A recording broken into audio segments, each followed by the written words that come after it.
sat staring at the screen, wondering what to say. Hello, and welcome to my budget to mid-range preamp shootout video. There's a mouthful. Important thing to note is it really doesn't matter how much you spend on a preamp or preamps, whether it's pocket change or a bank loan for some vintage piece of tech. You know, if the rest of your setup isn't right, it really isn't going to work a miracle. It just ain't. So if you want great recordings, you need to invest in some good quality microphones. They don't have to be super expensive, but good quality. Make sure the space you're recording in sounds okay. On the mixing side of things, you need to acoustically treat your room, get great monitoring, because without good monitoring, you might as well be guessing, because you just don't know what you're doing with it. You can't hear it. Or if you can't afford that, headphones. Just get some good headphones, reference a ton of material on them so you really know them well, and you'll get some good results. Anyway, that being said, finding the right preamp. You don't have to go sky high with your budget. There's plenty of good stuff out there, and it can make your recording sound more like you want it to sound from the start. So having a choice of mic preamps is like having this color palette, depending on the design. They can make them fatter, thinner, punchier, brighter, darker, all different flavors of color from all the different designs, whether it's some vintage piece or a new piece with input-output transformers through to more modern transformerless designs where they've got like these extra saturation circuits built in. They can all do wonders for your stuff. Okay, so I recorded kick, snare, bass, guitar, and keyboards, or a keyboard. The drum heads on the kick and snare, they're not that great. They're a bit old. The strings on both the bass and guitar are also a little bit old. But I didn't bother changing them because I can still hear a pretty big difference in these, and I'm really hoping you can. One thing I did do, though, was I tried to make a point of using just dynamic microphones because you can hear the difference a lot more with these when you're switching impedance and various things on the preamps. So on the snare, I used this little fellow, which is an SE V7X, lovely mic. I used this Sennheiser 602, which is another lovely mic on the kick drum and the bass combo, which is a Hark HA 3500, lovely old thing. And I used this, which I think is a funky design, EV ND46, and it just really clever little thing, and it sounds great. And that was used on a WEM combo for the guitar, another lovely old amp. And the keyboard is an old Korg X5D, just runs straight into the pre's. So let's have a look at what we got.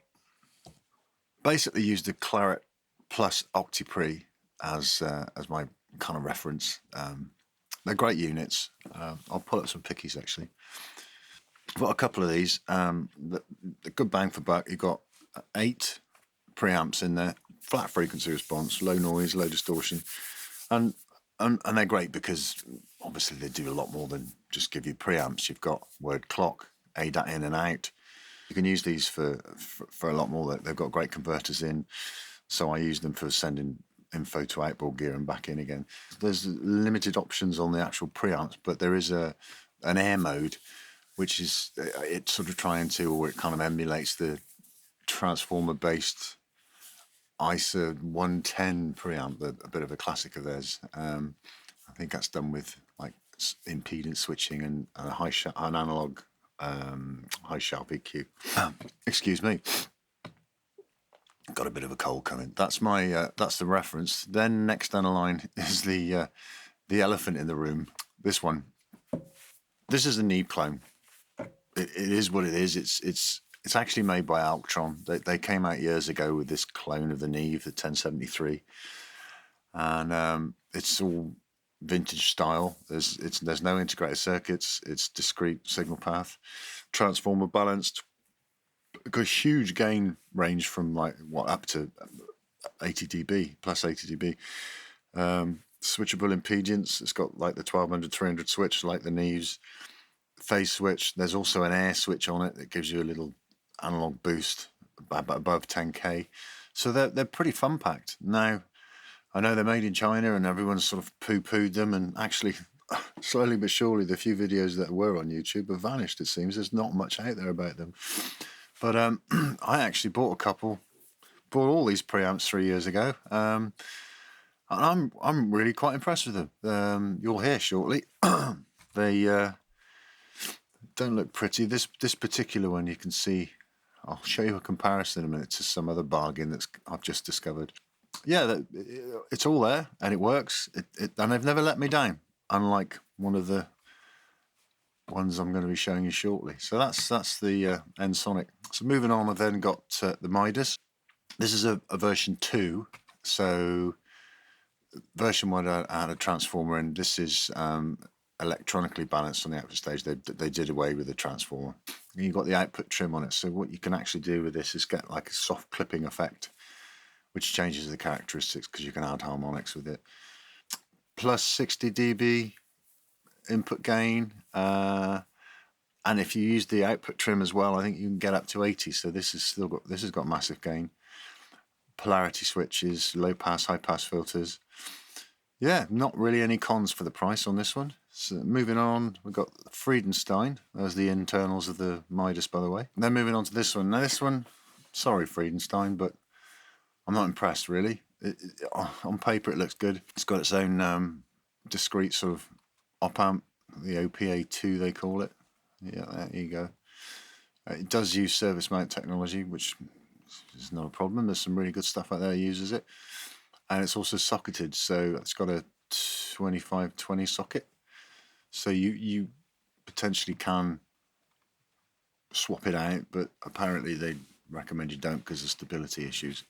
And then American-made steel core output transformer. So yeah, looks like it's got a lot of stuff. It's got, again, switchable impedance, 65 decibels of gain, and this little color circuit, which is a tube-type distortion circuit. This is quite a nice feature. The problem is it's the QC, the quality control. I had one of these arrive faulty, which was an absolute ball ache. I had to send it back to Germany. Finally sorted it out, sent me one back. I haven't used them that much. Probably in 3 years, I've probably used them just a handful of times, and the replacement's already breaking down. There's all sorts of funky noises going on, so something in there's going awry. So yeah, sorry Friedenstein, not good. Let's move on from that to something American-made, warm audio. So I've got the 412 units in my rack. These are great. Build quality is good. They've got, again, 2520 op amp, their own version. I think they can be swapped out, I do believe, for others to experiment with tone. They've got a tone switch on board on the front. There you go, which switches impedance, kind of adds color and weight when you activate it or push it in, which I think it reduces the resistance. And you can drive these quite heavy into saturation and then pull back the output and avoid clipping. Usual polarity and pad switches. Great units, good build quality. No real cons. The only thing I'd say is the output level. It's a little low, but it's not life-changing. Next, we got British-made DAV. This is Mike Hinton, and that's based on original Decca Studio preamps. It's transformerless. It's a hybrid design. There's not a lot going on in there. It's got integrated circuits, and then the rest sort of made up from discrete components. But it's very clean. It's very smooth. I really like it. 66 dB again. Usual phase pad switches. So yeah, great little bit of kit that is. Next we're on to Camden Cranbourne Audios. I really like these. I've got a pair of these. using some great ideas within this, and especially this circuit they've added. It's an analog saturation circuit, it's not an EQ. These are built so they're ridiculously low noise and very transparent pre. There's also a high pass filter on this one, which is got like a progressive slope on. It's nice. And I basically did 3 channels of this. I did one with the circuit out, one with thump on at 50%, and one with cream on at 50%. So that's the rundown. That's the the 7 preamps I'm shooting out. Let's get into this session and start having a listen. Right, okay. So I'm zoomed in on the all the recordings of the snare through different preamps. They've all been each thing. Let me just zoom out again a bit, and I'll show you. All the individual tracks are bussed into their own little group. Kick, snare. I'll just close that one down. Keys and bass, guitar, and then I've got VCA mixes here for each one. So when I solo these, it'll just isolate the all of the different recordings through the same preamp, so you can get to hear the difference. So I'm going to zoom in on the snare for now and just play that raw with nothing added, so you can get an idea of the differences. Is that a bit much? Try that. So just looped a section there. I'm going to listen through, and this at this point is my playing is most consistent across each track. What I'm going to do is mute the effects for now.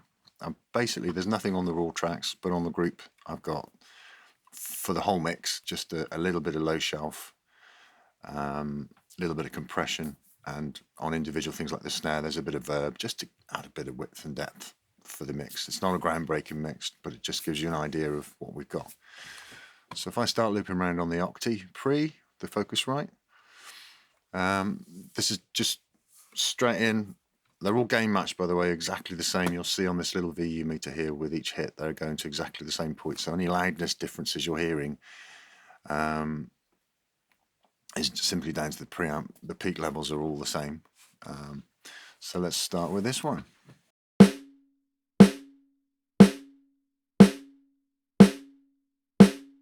Okay, moving on. This is with the air button engaged, the analog EQ lift.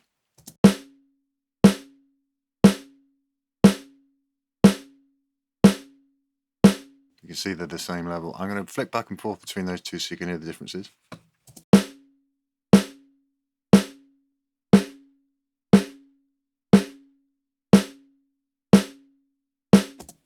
Right, moving on to the end sonic. I'll flick back between the Focusrite as my reference point without the air button engaged, and you can hear the differences. And then I'll go through the 3 of them. This is the end sonic with the impedance at 300 ohms and no air. In fact, I'll go through all of these. First one's 300 with no air, next is 300 with air, next is switched to 1200 and 1200 with air, and then I'm going to compare them to the Focusrite.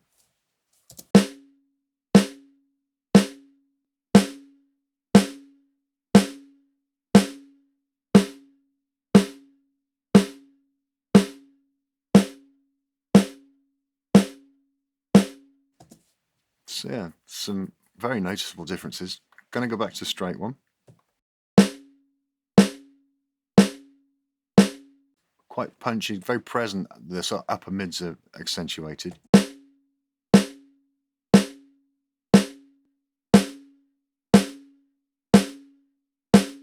With that air kicked in, you can hear the shelf kicking in. It's really emphasizing the brightness and presence there. Right, back to 1200.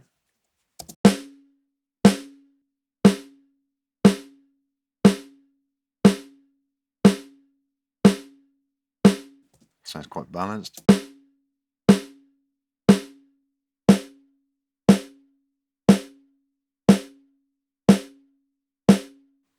With the air in, you seem to get like the upper mid boost as well there. So I'm going to flick back and forth between these and the 2 Focusrite ones so we can compare. Starting with the N-Sonic on with the ohms at 300 and no air.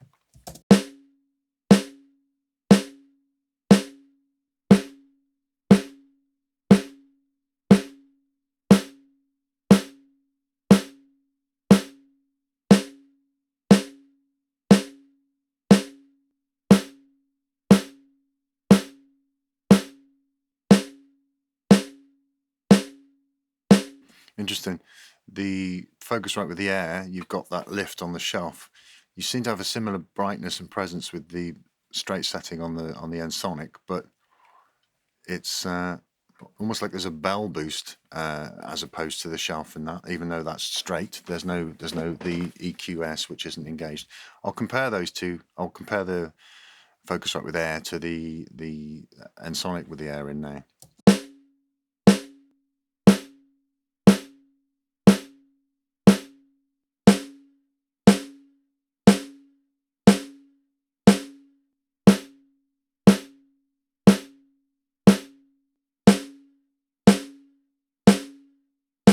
Still got the same punch, but it's really opened up the top end, and it's extended the tail on the snare a hell of a lot. It's not deadening it so much. So I'm going to flick between some extreme differences like the straight Focusrite and see what they sound, and then we'll move on to the Midas.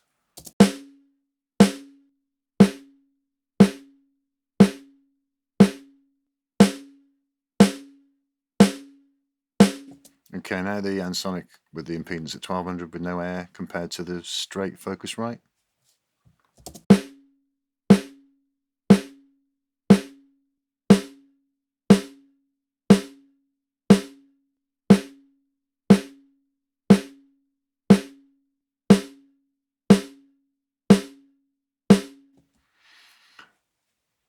Again, that lift, similar punch and weight in the bottom end, but you've just got that presence there. And I'm going to try it on the 1200 with the air now compared to that.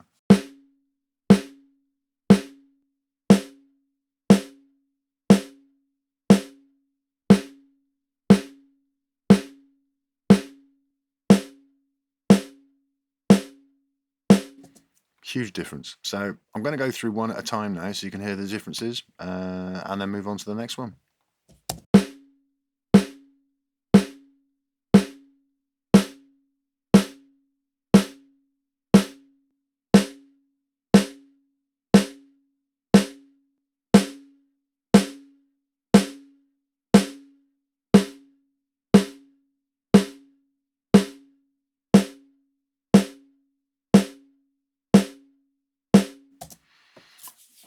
So there you go. That's the difference between the Focusrite and the Neve clone, which is very clean. I isolated, basically it's very quiet in this room, and I just hit record and I've isolated an area of silence across all of them and looked at it, and there's quite a difference in the noise floor and everything. You can see it moving up and down, just obviously what's coming through the chain from the microphone.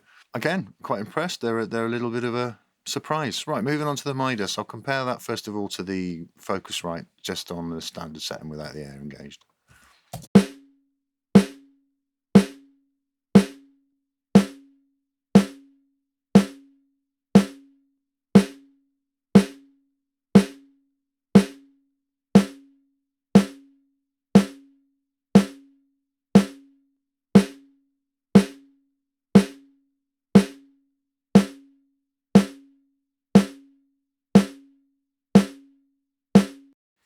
Very similar. I'd say slightly muddier than the Focusrite, to be honest. If I compare it now to the one with the air circuit, there'll be a huge difference. And then I'll maybe compare this to a couple of the Ensoniq takes. So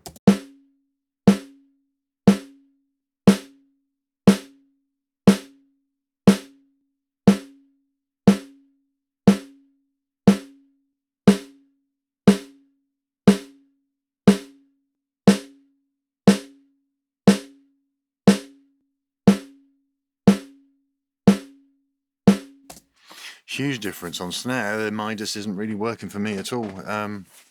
Much like the Focusrite on its standard setting. Moving on, Friedenstein without the colour circuit engaged.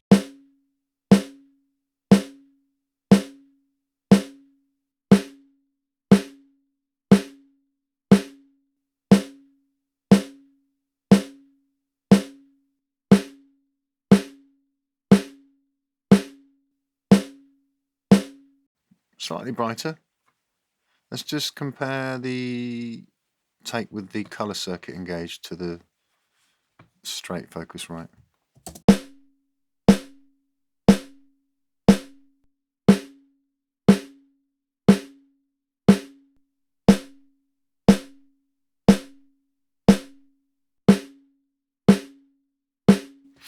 Yeah, harmonics kicking in. You can hear the sizzly sort of presence coming in on that one. Moving on to the warm audio now. This is without the tone button engaged, so I'll start with the just dial your ear in with the straight focus right, and then switch to this one here.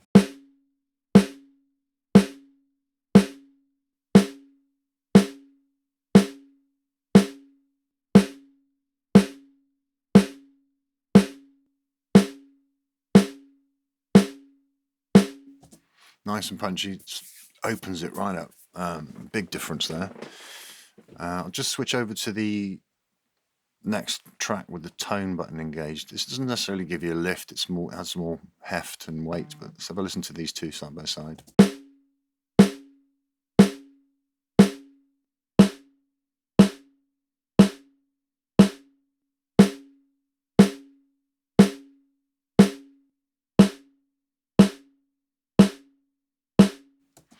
Definitely got more thump and less sustain. It just seems tighter and more hefty, I guess. So let's just compare that to some of the Ensoniq ones, because these are the two sort of API stroke Neve kind of clones.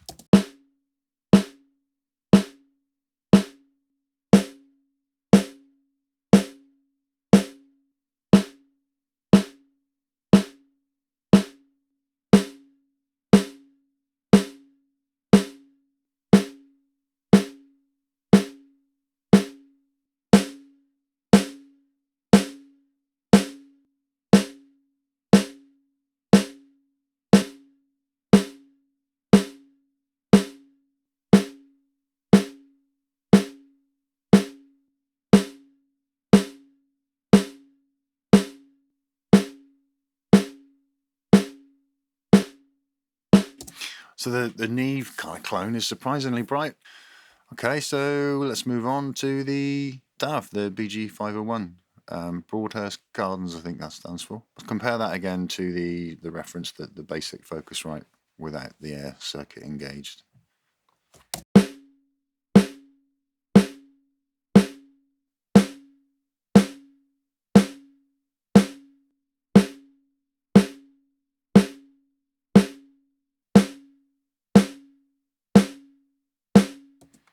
Huge difference again. It's very well rounded, the DAV. You've got a nice lift in the presence. It's still solid. It's got a smoothness to it. I'll compare that to the Claret with the air circuit in. So starting with the DAV.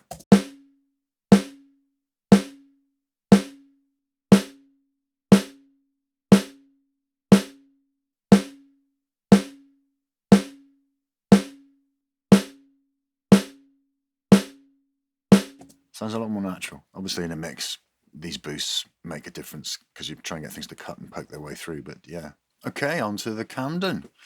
So first track is the Camden straight without the Mojo circuit engaged.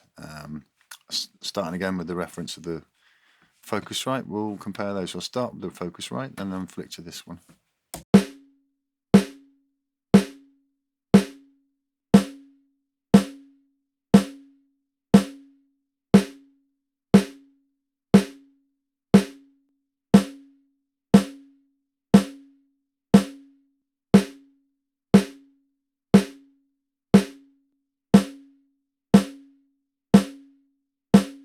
Got a nice balance to it, slightly brighter in the sort of top ends, a bit more presence, upper mids.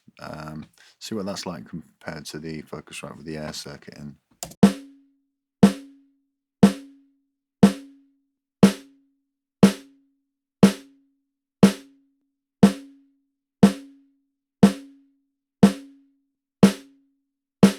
Now the next track is engaging the thump saturation circuit on the Camden up to 50%. May have pushed it a bit much at 50% with some things, especially like the keys, because you can, when you're on the, you'll hear that later, it is quite overly saturated, but still pretty amazing. So starting with the thump, I'm going to go back to the Focusrite without the air circuit and then jump to this one.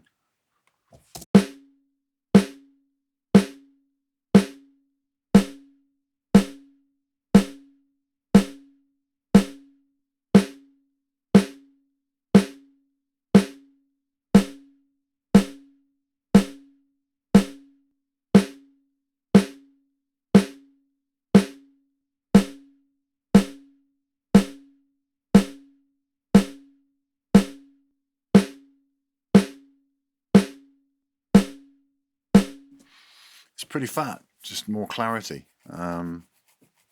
Yeah. Now for the big change, the cream circuit, when you kick this one in, there's a huge difference. I'm going to put this on the Focusrite straight first and then jump to this one. There's a huge difference.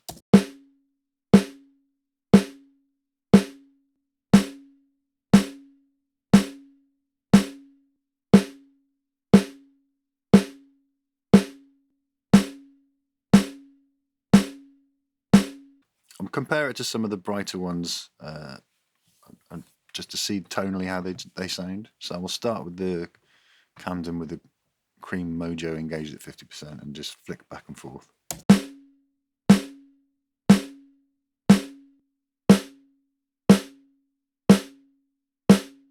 This is a good comparison between saturation to EQ circuit.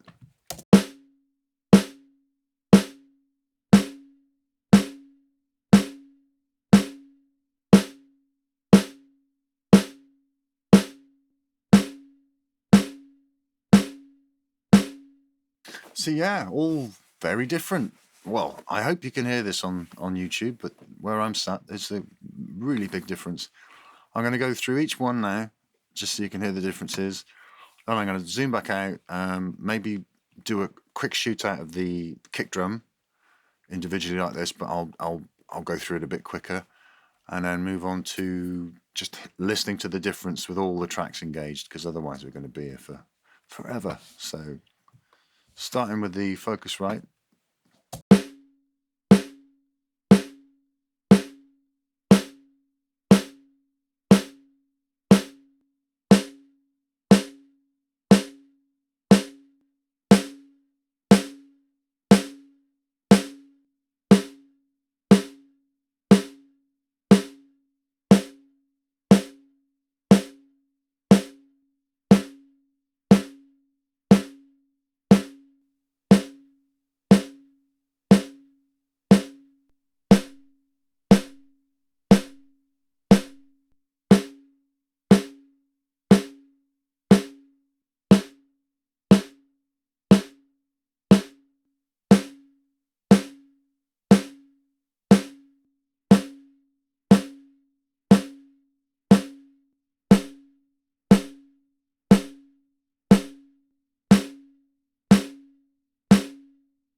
There you go, big difference.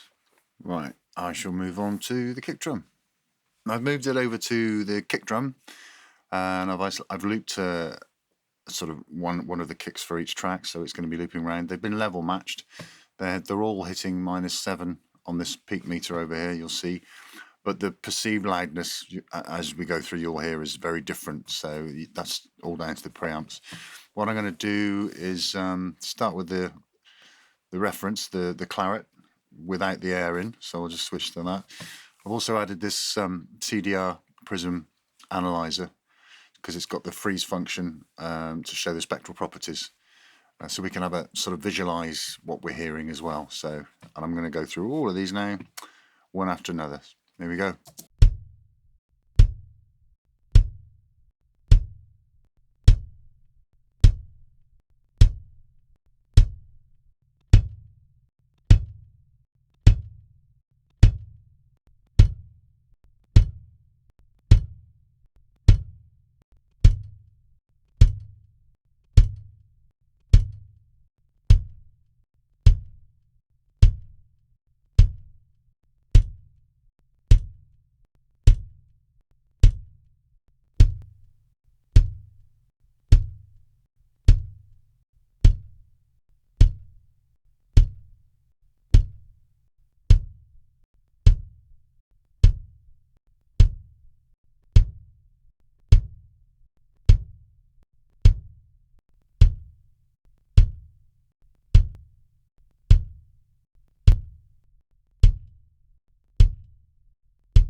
Right, so you can hear there's a big difference in all of those. So I'm going to go back to the Focusrite. I don't want to have two soloed without the air functioning, and we can have a look at the spectral properties now and see, sort of try and visualize what we're hearing. So here we go.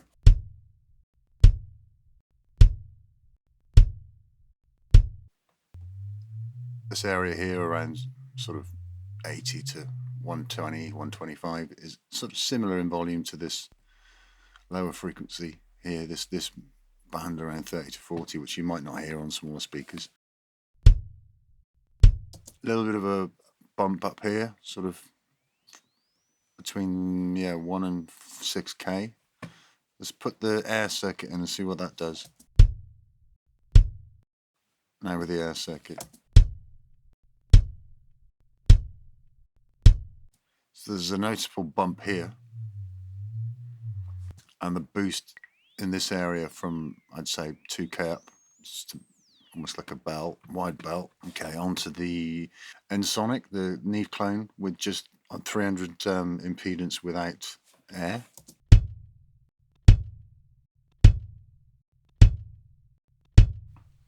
Wow, that's noticeable. You can see this area here. We're getting higher levels than the sort of lower frequencies, and there's this sort of upper mid area that's standing out more as well.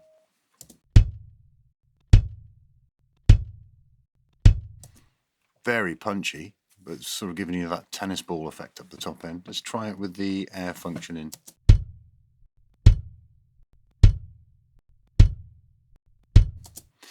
Still got this boost here, and this is kind of leveled out a bit more now, pushed up a bit more around the sort of 2 to 5K mark. Alright, this is the N-Sonic with impedance of 1200, no air.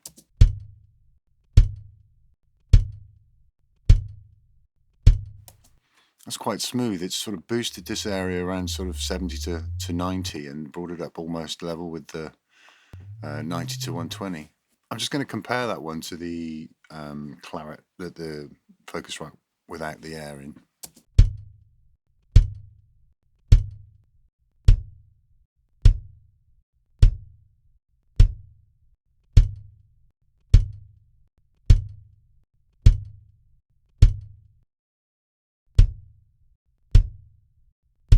Yeah, definitely. You've got this area boosted considerably by probably 6 dB, and this bell here pushing it up noticeably by probably 4 or 5 dB.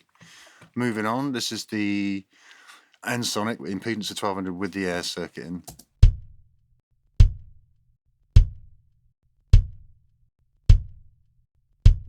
That's nice. That's nice. You've got the boost here, but this has come down this area where it was getting a little basketball-y, and it's sort of leveled out quite nicely in the upper levels. I'm going to compare this to the Focusrite now.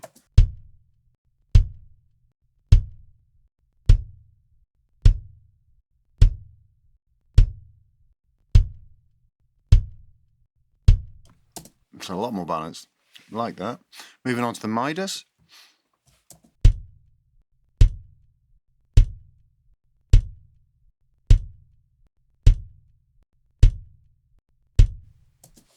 Just going to compare that to the previous one, the N-Sonic 1200 with air.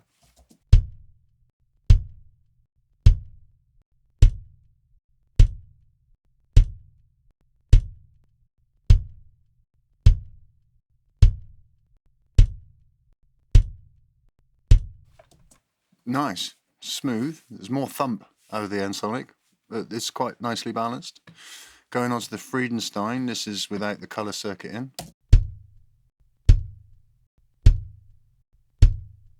It's really pushed this area up here.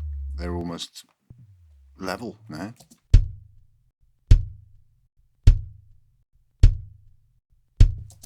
And this boost here, quite nice sustain. Let's try it with the colour circuit in.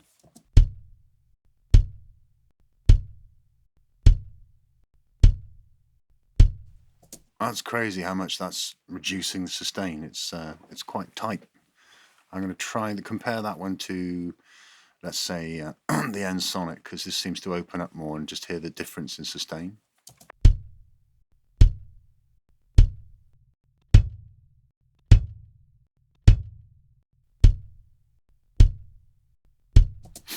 Huge difference, quite like that. Moving on to the Warm Audio. So again, I'll compare it to the Focusrite to start with.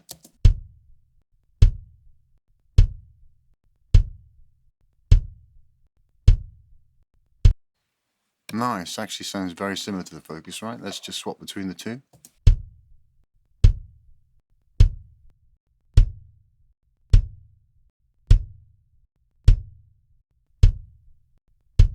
Actually, I'm wrong, nothing alike. The Warm's got a lot more clarity. It's similar punch, but more air and sort of presence. I'll just compare them again.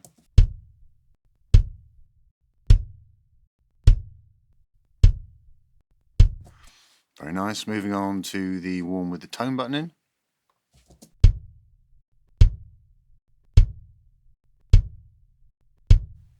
Going to swap between the two Warm settings. Listen to the difference. There's not much in it.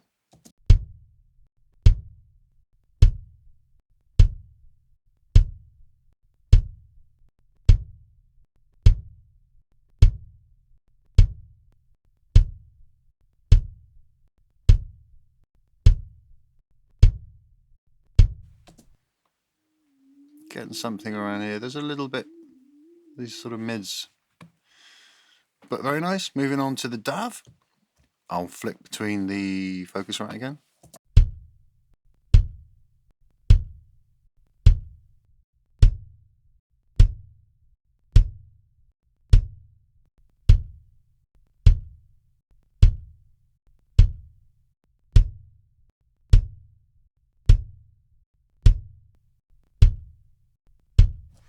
And Focusrite's doing a good job. I like the DAV. It's quite. I'll just play it again. It's quite even across the top end.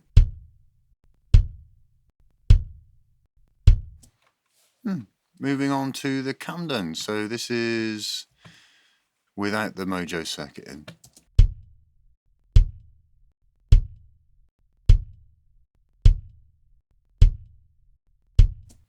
It's nice, nothing jumping out. I'm going to compare that to the Focusrite.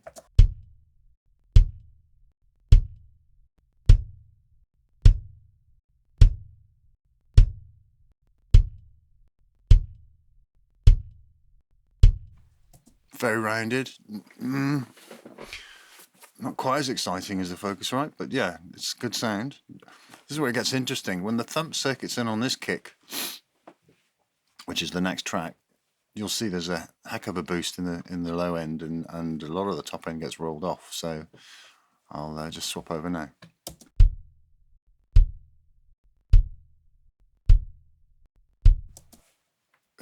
Crazy.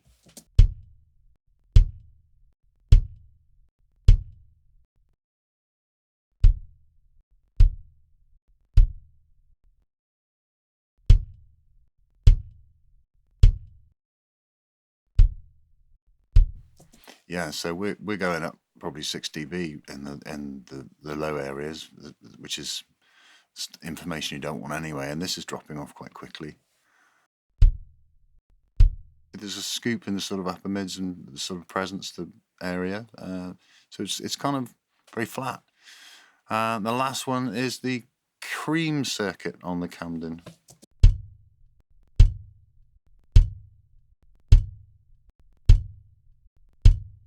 That's nice. It's given the boost here again, like the N-Sonic was doing. Sort of level in this area, right? And a nice sort of boost from 2K up, rolling off nicely at the end, but flattened the sort of the upper mids and this sort of area around up to about 2K. I'll compare this to, let's say, the N-Sonic at an impedance of 1200 without the air circuit.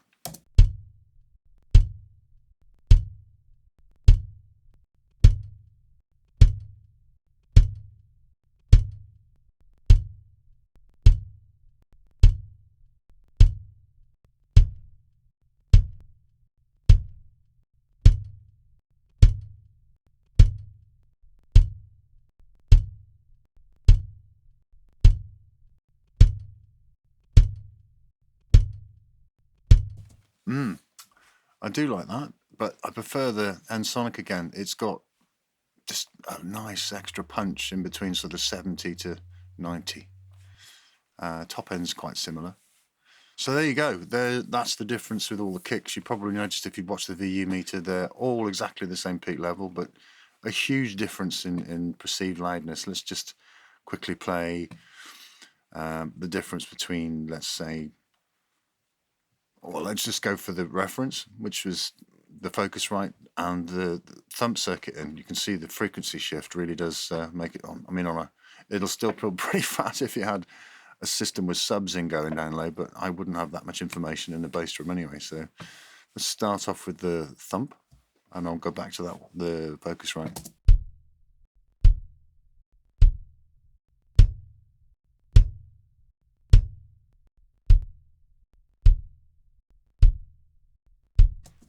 Huge difference. So I forgot to put my little mouse highlighter on for this section, but never mind. I'm sure you can see. So that's basically it. That's the kick drum. I might do a little bit with the guitar, and then I'm going to put all the tracks in and just go through, and you can hear what it sounds like with everything tracked through the different preamps. So I'll see you very soon. So I'm going straight to the mix now. I'm not going to do solo guitars because this video is getting stupidly long. It's a very simple mix, nothing groundbreaking. It's just to highlight the differences. That's the whole point of the video. I'm going to start with the Focusrite. There's no process on any of the individual tracks. Like I said, the group's tracks or the folders that they've been sent to have got a little bit of low shelf on some of the kicks and things because it was just too much in the mix. And a little bit of compression, and then there's some compression and limited and stuff on the mix bus. I've also put a bit of slight bit of widening and reverb onto the guitar track just to try and get some more width and depth into the mix. So here we go. I'm going to start with the Focusrite without the air setting, and then I'm going to work through them one at a time. Let it loop once, and you can have a listen, see what you think, and maybe compare the similar ones and the very different ones afterwards.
go. Wow, there's a big difference in some of those.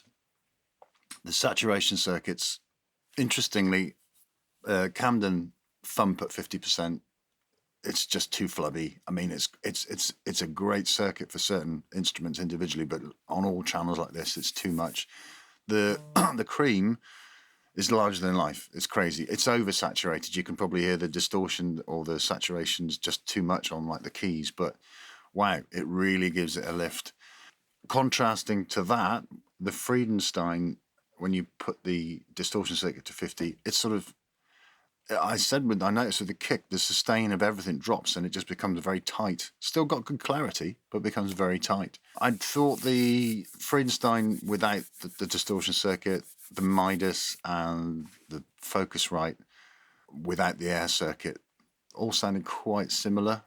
The DAV 501 as well, similar, but just a little bit more openness. There was a little bit more air. Warms are lovely and punchy. They've got great stereo image and depth. They could do with being a little bit brighter, but again, I wouldn't normally stack these. As a comparison, there's this one here. I've put this as a mixture of tracks I've selected from different preamps, and I'll run that again in a second. And I'm really surprised with the N-Sonic, the new clone. So that they're all great, but all very different flavors. That's the whole point of this video. And what do you prefer? What do you think? What do you think would be beneficial in your setup? I know the Focusrite, to be honest, if you couldn't afford to shell out on any other stuff, mind you, this is budget to mid-range, with the air circuit, sounds pretty fantastic. And it's got all the other extras in there as well, so that's a good investment. So I'm going to put the Focusrite without the air circuit, and I'm going to put the first mix I did, which is a blend of different preamps, just so you can hear the difference. And then we'll do some comparisons of the slightly more neutral ones, and the brighter ones with the various bits and pieces in. So back to the Focusrite without the air circuit.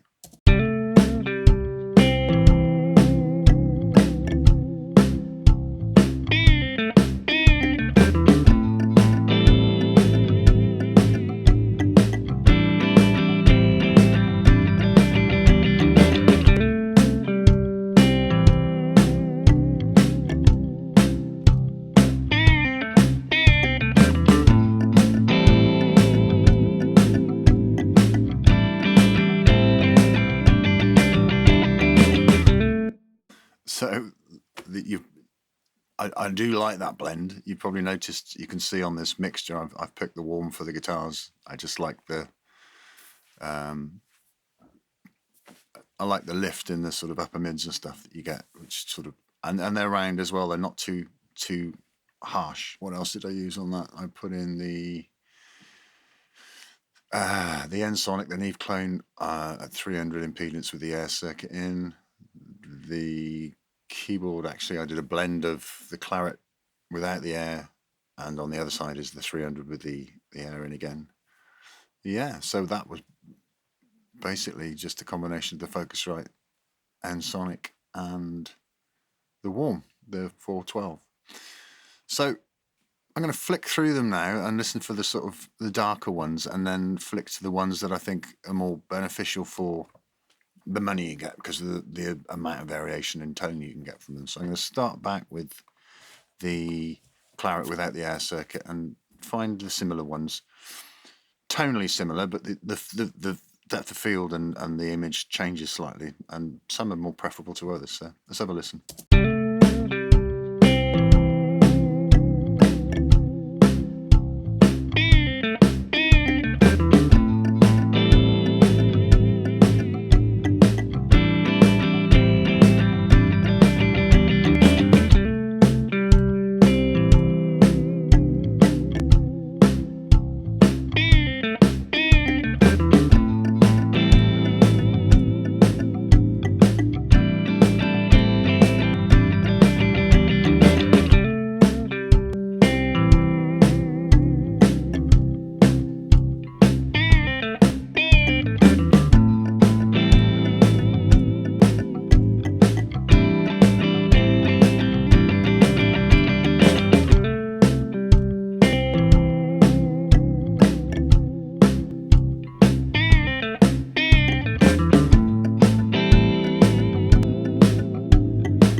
tracking everything through the 502, the Midas seems the flattest, as in not very lively.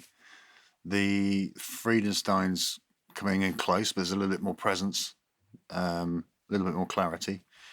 The imaging feels a bit better. The balance of the Focusrite and those two are quite close. I think out of them I'd go, if I wanted that kind of tone, I'd probably go Friedenstein Focusrite Midas last. I did flick in the Warm, but there's a world of difference. And I also tried the DAV, which was more open and nicely balanced. Now, if we compare the slightly more expensive Pre's, well, no, actually, the N-Sonic's not expensive at all. So let's have a listen to those. I'll start off with the N-Sonic without the air on the 300 impedance and compare that to the Camden without the saturation circuit and the Warm without the tone. So, right, there we go.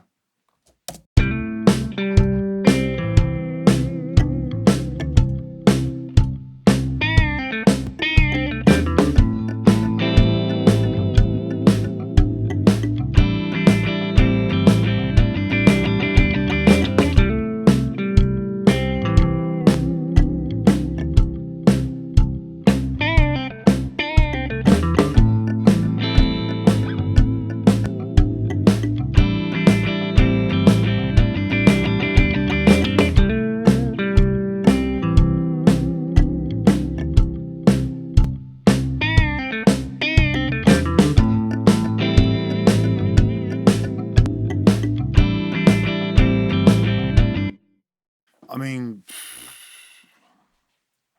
the Camden's, it's very mellow. It's the balance is lovely and the imaging's nice, but it's just lacking that presence and top end.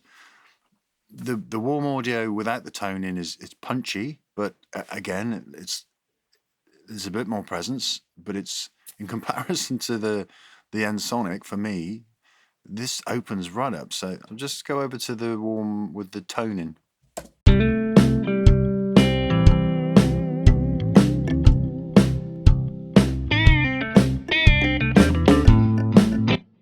I'm going to compare that one to the N-Sonic with 1200 impedance, because that should roll off the top a little bit more and see how they compare.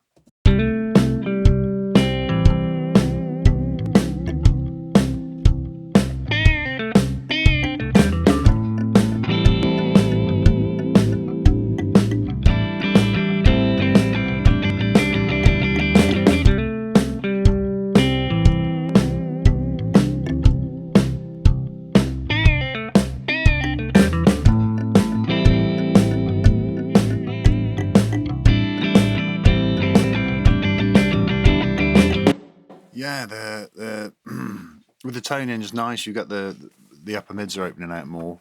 I'm going to compare for brightness now, because the three brightest again seem to be the Camden Cream Circuit, the N-Sonic, and the Focusrite with the air at circuit engaged. So I'll start it on the Warm audio with the tone in, and then I'll switch to the Camden and try the N-Sonic, and then onto the Focusrite.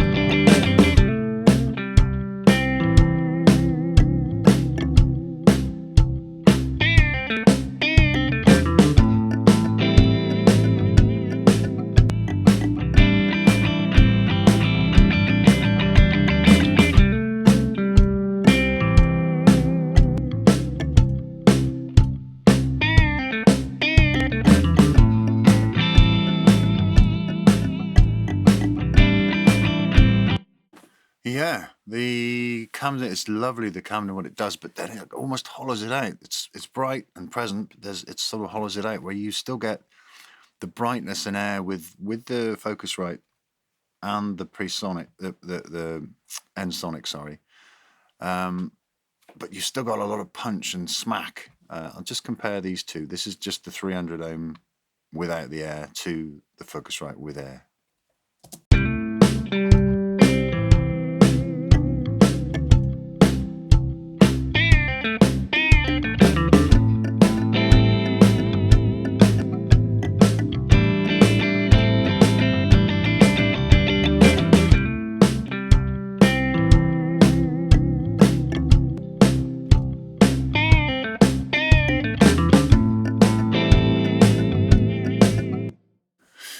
Well, there you go. Huge difference. I hope it comes out on YouTube. I hope you can hear that. The crazy thing is, I love the Focusrite. I said it's got multiple uses. I love the warm audio on individual instruments, especially you can on this mix.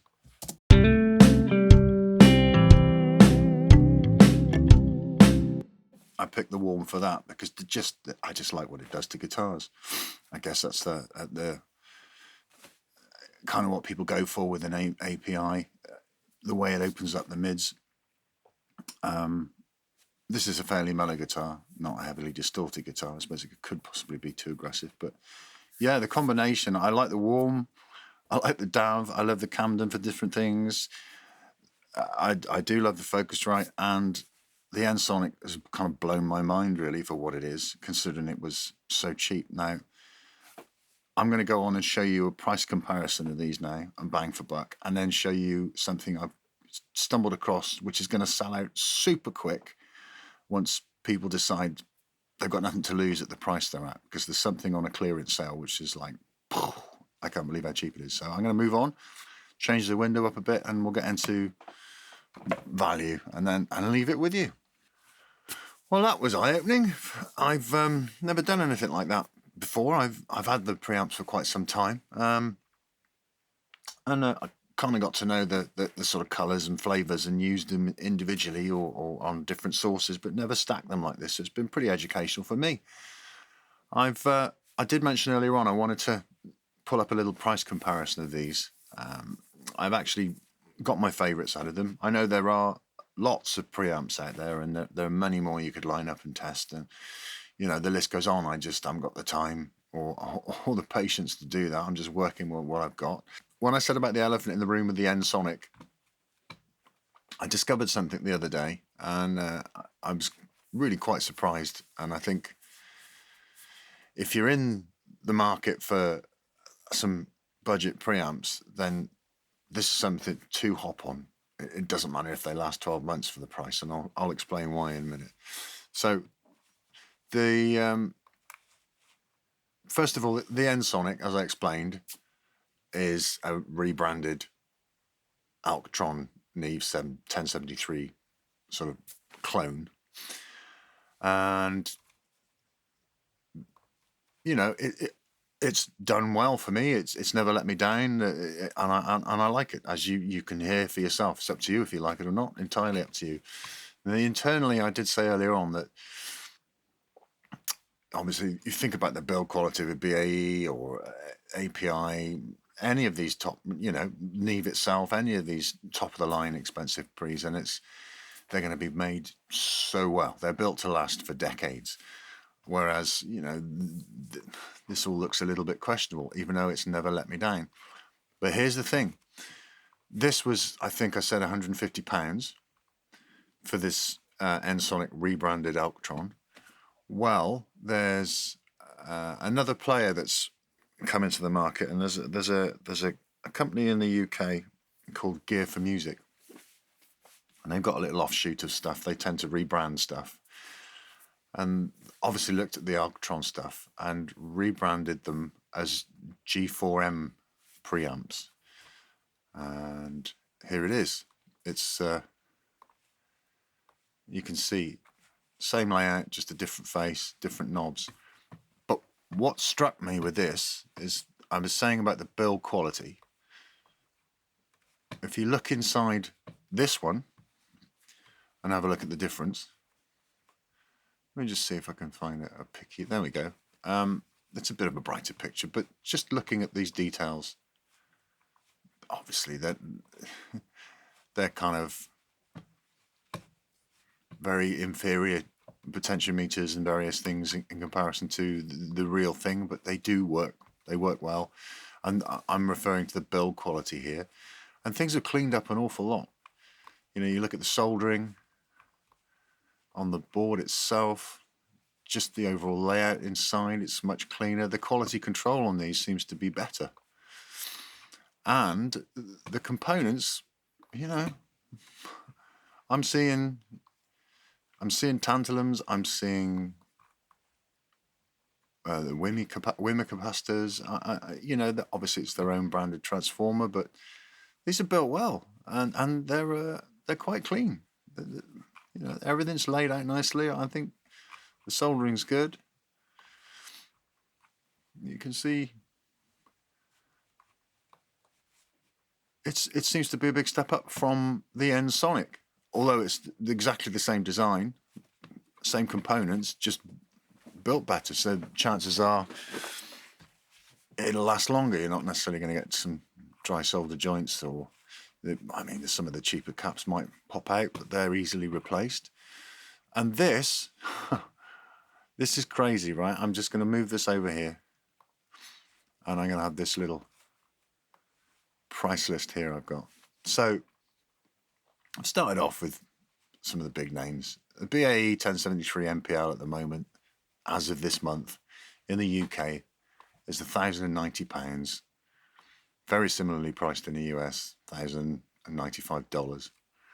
The Neve, the cheapest I've found it over in the UK at the moment, is 808, which is quite a difference to what it is at Sweetwater, where it's at 1,195. And an API, $795 UK, and probably similar in euros as well. But obviously, these are the top ends. These are the desirables. And I'm not talking about them in this, obviously. That the whole point of this video is to see the color differences and quality of budget to mid-range. This is where it gets interesting. So if you've got money to burn and you really know what you're going for, and you've got everything else in place, like I said, your rooms, your mics, etc., then why not? Why not buy a stack of these? If it's not going to hurt your pocket, go for it. I certainly would. But when I look at these workhorse units, the Focusrite Claret, currently 622 in the UK. That's £77 per channel, and they're all right. They do the job, especially when the air circuit's in. Plus, you've also got to consider all the other goodies you get with it, the conversion, the ADAT in and out, word clock, etc. Moving on to the Warm Audio, they're 1,066 in the UK. That's the cheapest I could find, and they were 1,329 in the US at Sweetwater, I believe. They're working out at 266.50 per channel UK, 332 per channel. In the States, somewhere in between in euros, I guess. And these are what I class as your mid-range, and it's a fine preamp. You know, you can't really go far wrong. It's going to give you a lot more than just some very basic integrated circuit in a cheap interface, and you can do a lot with it color-wise.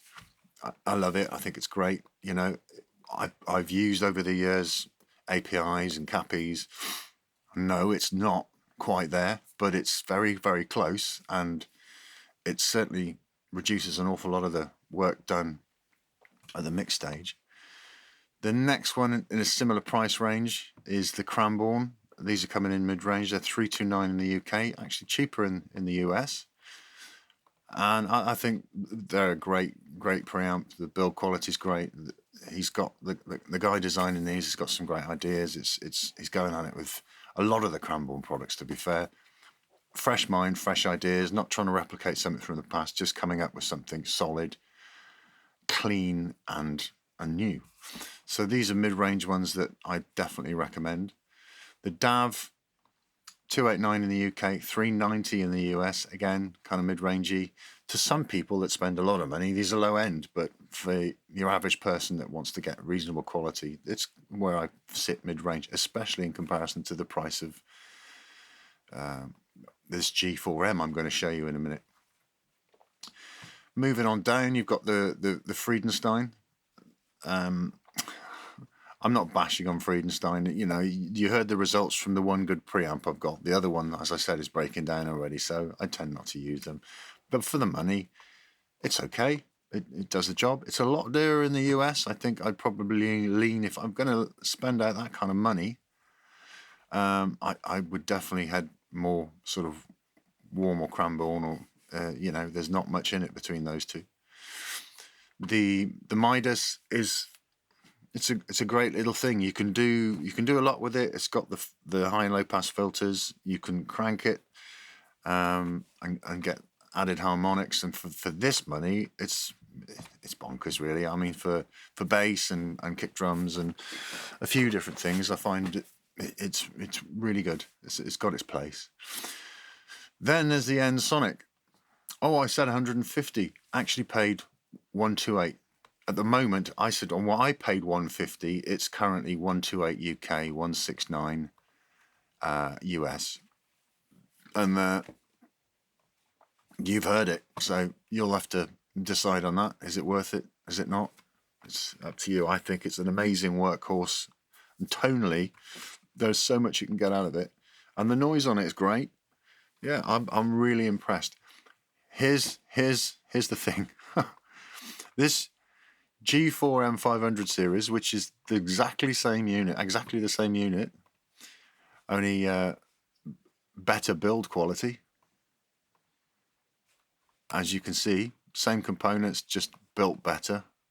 So it's probably going to last longer. It's on sale. It's on a clearance sale in the UK at the moment. And it's only £64.80 for the preamp, which is just bonkers. Absolutely bonkers. If with shipping and duty, you're probably looking at about $86, $87 if you go over to America. And I've written here, look, to put it into perspective, no, it's not a BAE. It's never going to be. You know, they're very special, but it really stands out as being one of the better preamps, and the cost of it is just insane. And here is a little food for thought. Instead of buying a BAE 1073 MPL, just one, you can buy 16 of these G4 M500s, which I think are really good quality, and have change left over in the UK. Just think about that. 16 of those, which are not as good as a BAE, but they're certainly a step in the right direction. What can I say? So I'm going to leave it there. I've covered as much as I can. This video is getting very long. I'm going to timestamp it, so for those that really aren't interested in listening to me waffling on, you can just go and listen for yourselves and just pick the bits that you like. For those that don't mind me waffling on, thanks for sticking in there. And if you've enjoyed this, please hit the like button and subscribe, because it will encourage me to do more. I've been busy the last couple of years, but I've got a bit more time on my hands, so I'm planning on doing quite a few new videos. I hope it's been helpful. It's certainly been helpful to me, and I'd look forward to your feedback, good or bad. Share your thoughts. I'd be interested to know what everybody thinks, which they prefer. So leave some comments, and I'll do my best to answer and reply to all of them. Hope you enjoyed it. Thank you very much. See you soon. Bye bye.